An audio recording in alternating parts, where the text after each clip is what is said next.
Ya estamos de vuelta con el mostrador en la clave y ahora está ya integrado Federico Llonor. ¿Cómo está, Federico? Hola, muy buenos días. Bien, pues escuchándolo, escuchando a Sí, pues, Héctor. el Héctor, que es el autor Sí, pues. de este reportaje que hoy día se presenta en el mostrador. Bueno, Muy necesario de ver, de leer y de conversar, porque te relata lo amateur que es la inteligencia en Chile, lo mucho que hay que trabajar en eso, y lo amateur que fue el gobierno, como se dice en chileno, en coloquial, comprándose una versión tan desquiciada, ¿no? Como de película. ahora Oye, perdón, Ibatem, respecto de lo último que mencionaron antes del recreo, oye, realza la figura del general Iturriaga, que mantuvo la cordura, que se dio cuenta que eso no podía ser, y puso paño frío en el momento más importante de la historia reciente de Chile, yo diría, cuando dijo esa famosa frase que tú citaste: no estamos en guerra con nadie. Y eso oye, le puso paño frío y cambió la política en ese instante, con unas proyecciones insospechadas, digamos. Si gracias a eso fue posible que se juntaran 1.000.000 y tantas personas pacíficamente, gracias a eso, porque esta gente, el gobierno, presidente de la República, fundamentalmente ministro de Defensa, para abajo, y la inteligencia del ejército, de verdad en ese momento estaban desquiciados.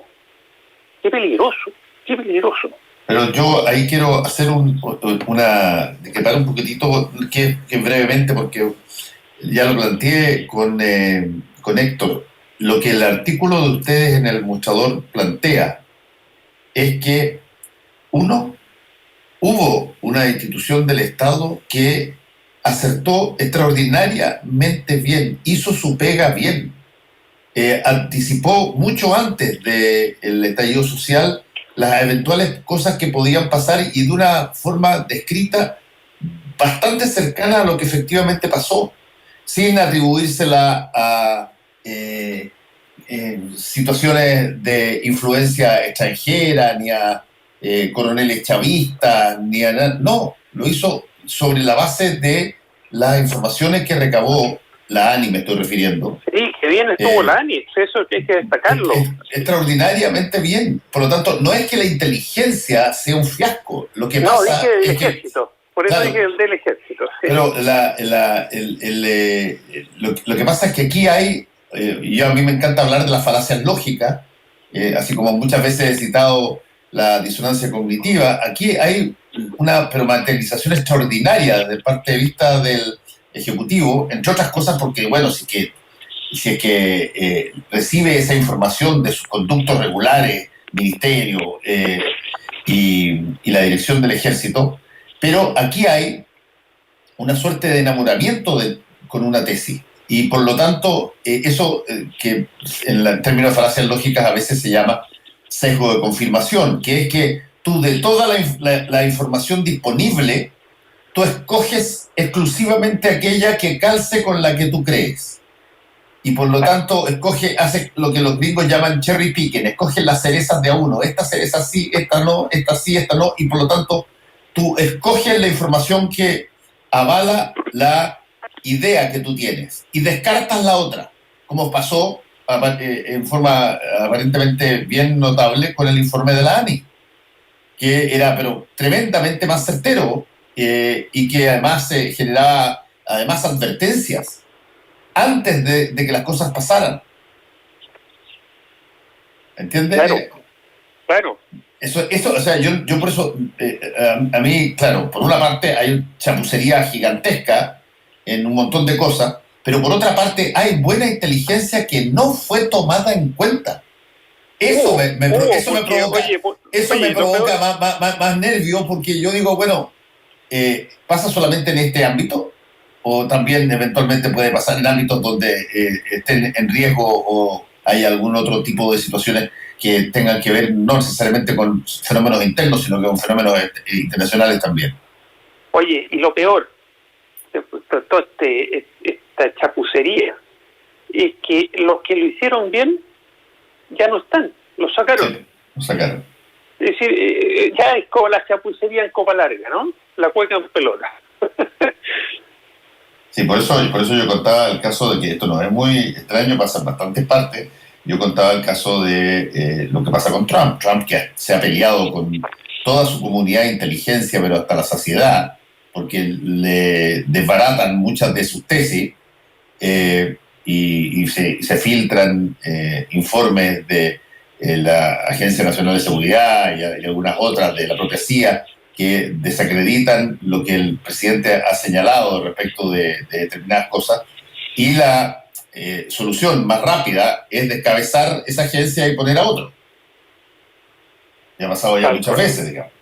Pero a mí me parece una buena señal el que se haya producido un nivel de inteligencia como el que se produjo con la anticipación que ustedes relatan en el mostrador, desde una repartición que tiene como misión justamente eso. Ahora, creo que es reprobable y preocupante que el enamoramiento con la tesis del enemigo externo implacable y poderoso haya hecho que, se descabezara y probablemente se reformara la forma en que la ANI, que lo decía muy bien Héctor, siempre ha estado bien despreciada, para serte franco. Yo no conozco mucho lo que la ANI hace, ni he tenido nunca contacto con nadie de la ANI, pero siempre tiene una suerte de aura como de la agencia que se construyó en democracia que nunca ha funcionado. Y esto prueba exactamente lo contrario, por lo menos en este caso. Sí, eso es lo que uno digamos puede apreciar. Efectivamente, durante muchísimo tiempo la ANI ha sido denostada. Bueno, también la ANI nunca ha sido la misma. Siempre todos los gobiernos cambian sus directores porque son personas de extrema confianza, quienes, digamos, tienen que asumir la dirección de la Agencia Nacional de Inteligencia, que a su vez, hay que entenderlo de esta manera, es el organismo que logra reunir en una agencia la información también y lo distribuye también de la red de inteligencia general. Es como un organismo, digamos, que además es un organismo que tiene recursos propios bastante importantes, que son recursos de gastos reservados. Es decir, hay mucha plata en juego que a veces uno no sabe en qué se gasta, si se gasta bien o se gasta mal, pero es una agencia que además tiene recursos para poder gestionar la inteligencia y precisamente poder adelantar ciertos escenarios. Justo lo que dices tú y lo que dice Federico también sobre que lo más grave de esto es que había un informe que logró anticipar los escenarios de una manera clara y con un grado de certidumbre que a estas alturas asombra, pero no solamente hizo eso, sino que no solamente ese informe no tomaron en cuenta, sino que después sale otro informe en donde rebate el informe de del DINE, y les dicen, oiga, esta persona es un tuitero, oigan, esta persona que ustedes dicen que es la que está haciendo las manifestaciones, es una persona que es antichavista, que trabaja digamos, que participa de las convocatorias que hace la Guarequena Gutiérrez, y no solamente, aparecen otros nombres también. En este informe también se habla ahí de que ponen como miembros de este grupo, digamos, de la inteligencia bolivariana a un periodista de Telesur, un periodista que además trabaja con su nombre propio, que es un analista internacional. Y la ANI le hace ver en un nuevo informe que le manda a todas las instituciones nuevamente de que esto no es así, que tampoco hay información sobre que el Foro de Sao Paulo haya tenido algo que ver en esto. Y ese segundo informe, no sé, estoy especulando, tal vez ese es el que termina sacando, digamos, a la inteligencia de la ANI de ese minuto, pero ese segundo informe tampoco es tomado en cuenta.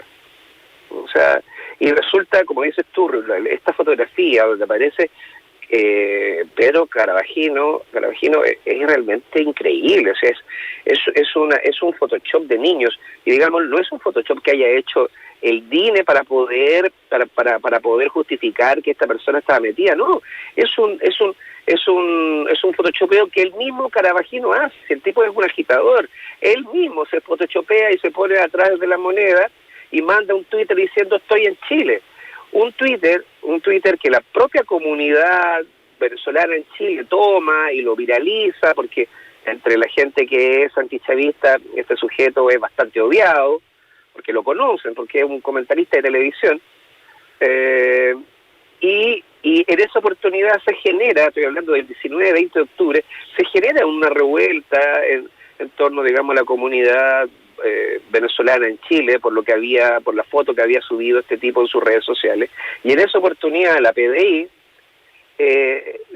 revisa y desmiente que ha ingresado en Chile, y el propio sujeto el día siguiente sube otra foto real, en donde el tipo está en Argentina, porque efectivamente había salido. Y además la ANI le dice, y además no es venezolano tampoco, si es colombiano, y se fue a vivir a Venezuela en el año 2009. Entonces, le demuestran, digamos, en este segundo informe que las observaciones del DINE que les permitían a ellos concluir que estábamos prácticamente en una invasión, eran sin sentido, no tenían ningún sentido. Y ahí le muestran y ponen la foto, esta es la persona, esto es lo que hace, aquí nació, y le entregan todos los datos para que puedan advertirlo. Bueno, de ese segundo informe, si no hubiera podido salir a la luz pública, nadie hubiera podido conocer. Y con este tema, con esto último que acaba de decir Fernando, yo quería también poner otro tema, y lo habíamos hablado con Federico también antes de entrar a la radio, que estamos hablando de informes de inteligencia que se suponen secretos y reservados, ¿no? Y por lo tanto son informes que debiesen mantenerse en secreto y mantenerse reservados. Pero nosotros como periodistas y como medios consideramos que aquí estamos frente a una información de alto interés público. Y además hay un derecho, digamos, el derecho a la información. Porque aun cuando tú puedas tener reservas sobre ciertos documentos y poner restricciones o pena, digamos, de infringir leyes importantes como la ley de inteligencia, hay también valores supremos que son, digamos, el derecho a la información y el alto interés público que implica conocer que ese día de alguna manera se tomaron decisiones erróneas en función de informes que no solo, digamos, no tenían sentido, sino que además resultan infantiles al punto de vista cuando uno lo observa a la luz de la historia.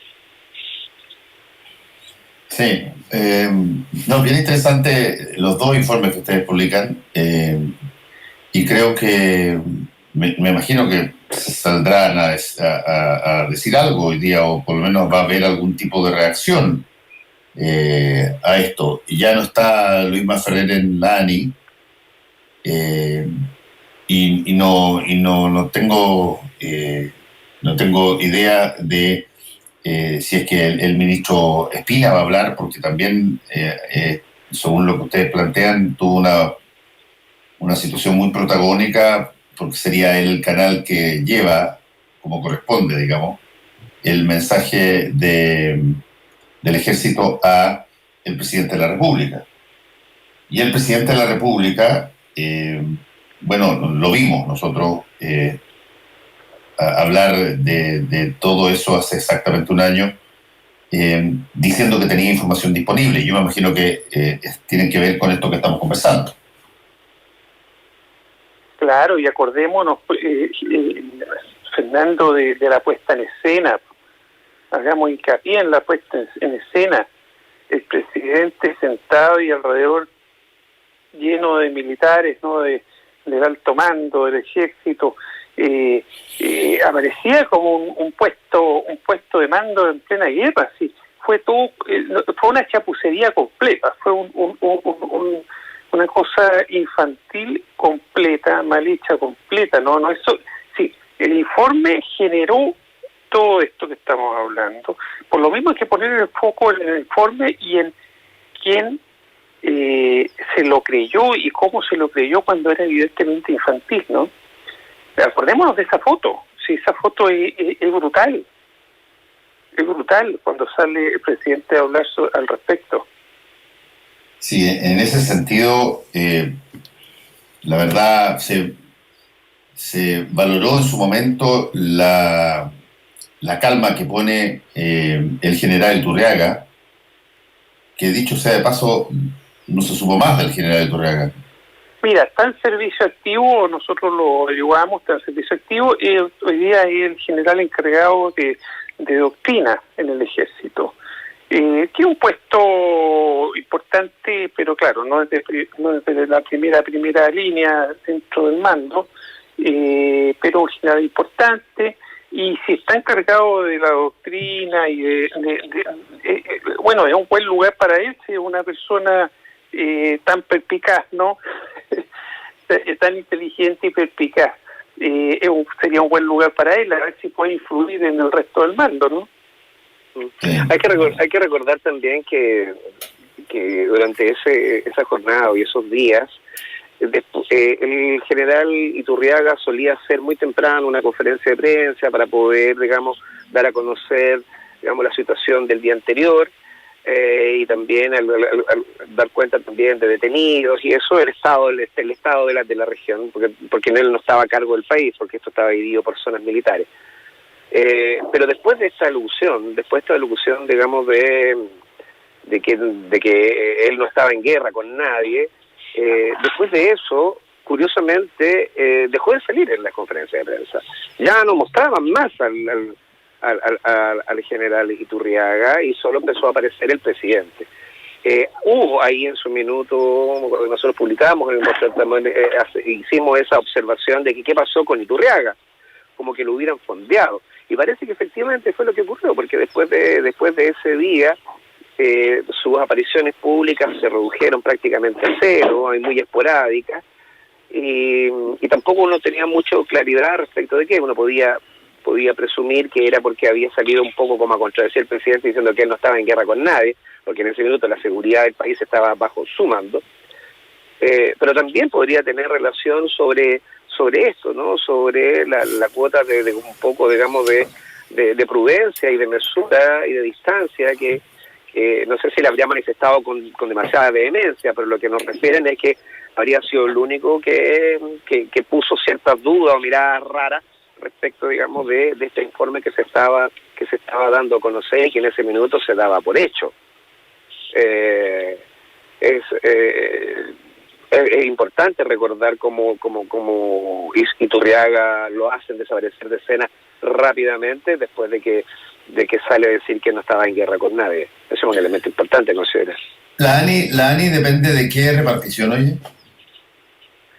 El Ministerio del Interior, o sea, es exclusivo del presidente de la República. La ANI es un organismo que da cuenta, digamos, de la información para el presidente de la República y a su vez también organiza y coordina la información digamos, de la red de inteligencia. Y entiendo que, digamos, que su interlocutor directo es el Ministerio del Interior. Pero esto es un puesto de confianza del presidente de la República. Ahora hay que recordar también que cuando sale él, porque esto tiene toda una seguidilla, porque sale la ANI, habiendo advertido oportunamente lo que estaba pasando, entra después Jordán. ¿Y cuál es la primera actividad que hace el nuevo director de la ANI, que viene del mundo militar? Es que compran este famoso informe del Big Data, otra chapucería gigante, en donde revisan los correos electrónicos y ponen como agitadores, digamos, el K-pop. O sea, esa es la otra gestión que hace ahora la ANI, comandada, digamos, por exmilitares. Compran un informe a una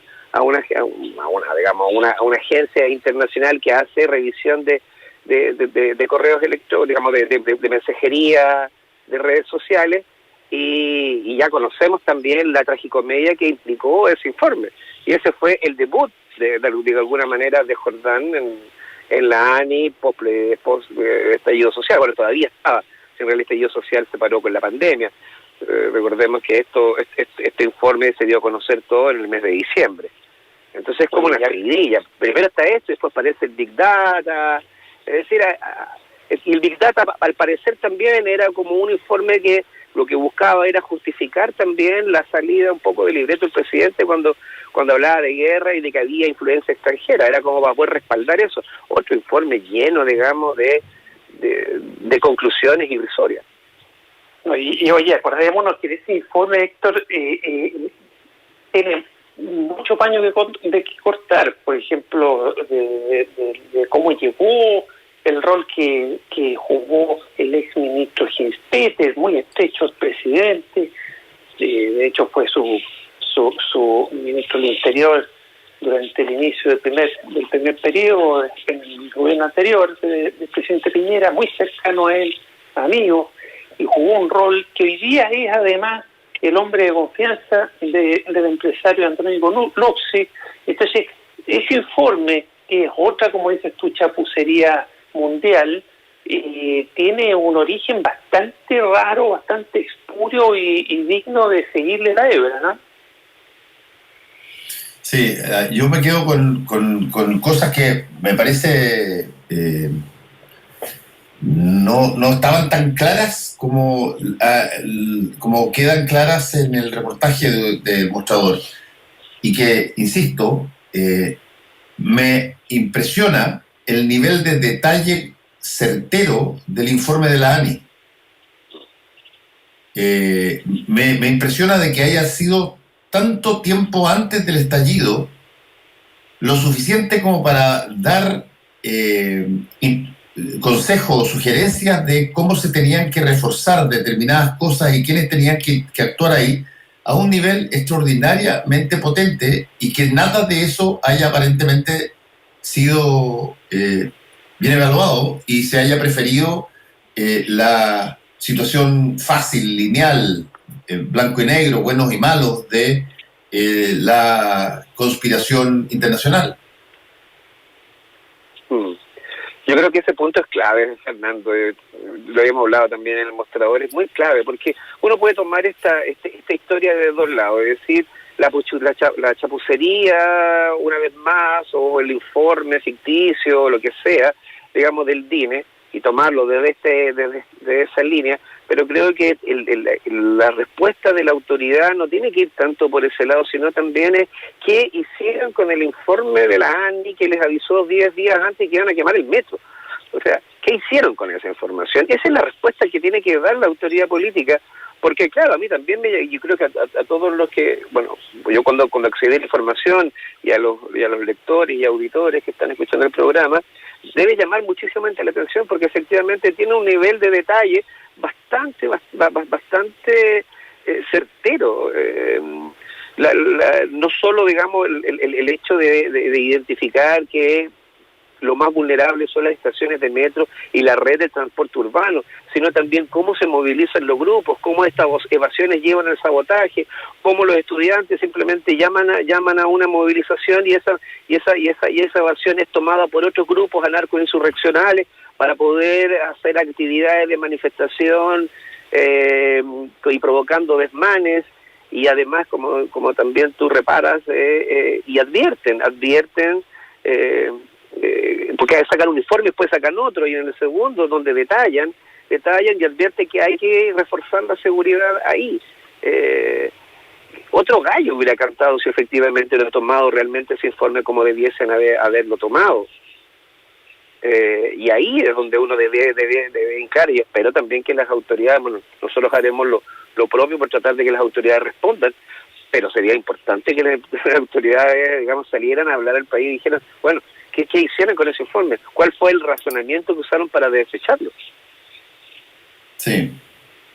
En ese momento teníamos más inteligencia que ahora, y en ese momento pensábamos que no teníamos casi inteligencia, ¿se acuerdan? Pero que, oye, y teníamos. Ese es el punto, pues, Federico, ese es el punto. No sabemos si que en ese momento teníamos más inteligencia que ahora, porque quién sabe si que ahora se están elaborando súper certeros informes que tampoco se toman en cuenta. Si el problema, ¿por qué es tan grave el no tomar en cuenta o desechar o descartar así, pero brutalmente, una cosa que aparece súper bien fundada desde el organismo técnico? Es que eventualmente tú no sabes hoy día si es que acaso hay información de inteligencia correcta que advierte sobre posibles amenazas, pero que te las vayan descartando.